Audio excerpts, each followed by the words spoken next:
আলহামদুলিল্লাহ, অবশেষে বাংলাদেশের হয়ে আবারও মাঠে নামতেছে বাংলাদেশের সর্বকালের সেরা ক্রিকেটার, বিশ্বের অন্যতম সেরা অলরাউন্ডার সাকিব আল হাসান।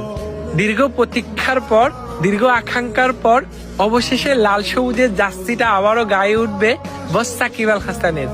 আজকে এক রুদ্ধশ্বাস বৈঠক শেষে বাংলাদেশ ক্রিকেট বোর্ডের পরিচালকরা জানিয়েছে, সাকিব আল হাসান যদি ফিট থাকে তাহলে তিনি আবারও বাংলাদেশ ক্রিকেট দলের হয়ে খেলতে পারবেন। আপনারা সবাই জানেন, বর্তমানে সাকিব আল হাসান বিশ্বের অন্যান্য ক্রিকেট লিগগুলোতে ভালো পারফরমেন্স করতেছে, তিনি অনেক ভালো ফিটও আছে। তার মানে আমরা সাকিব আল হাসানকে খুব তাড়াতাড়ি বাংলাদেশ ক্রিকেট দলে দেখতে যাইতেছি। সাকিব আল হাসানের প্রত্যাবর্তনটা হবে বাংলাদেশের ক্রিকেট ইতিহাসের সর্বকালের সর্বশ্রেষ্ঠ প্রত্যাবর্তন।